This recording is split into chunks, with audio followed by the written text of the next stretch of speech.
Ciao amici e bentornati.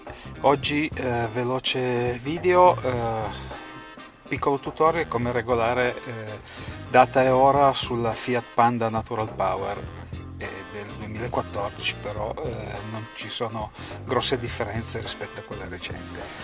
Niente, prima di tutto dobbiamo accendere il quadro.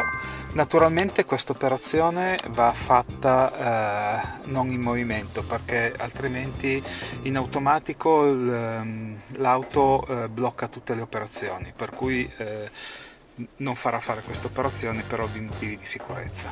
Niente, come vedete al momento sono la data è giusta, però l'orario sono le 10:20 è da regolare.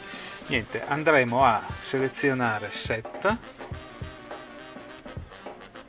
Come vedete entreremo nel menu e poi tramite le frecce andremo a selezionare l'opzione che ci interessa, data, ora e altre opzioni.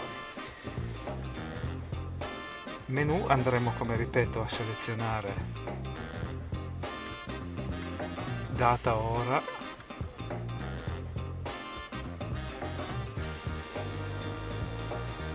regola data. Come vedete poi selezioneremo set e andremo a regolare. Come vedete oggi è l'11 di dicembre, la data è corretta, e tramite sempre le due freccette andremo a regolare 2020, torniamo indietro con la freccia in basso e con 2021 con la freccia in alto. Comunque la data è a posto, per cui selezioneremo set, cambierà mese, giorno e poi sarà regolata.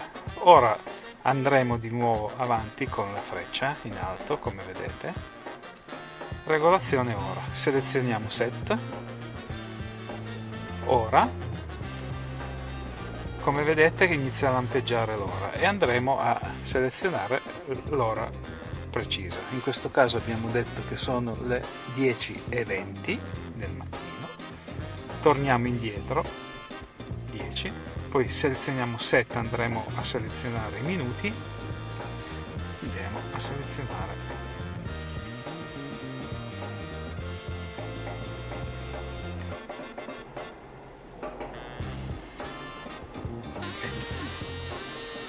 sono le 21, andiamo a selezionare, perfetto. Ora selezioniamo set. A questo punto l'orario è regolato. Non ci resta che o usciamo dal menu tramite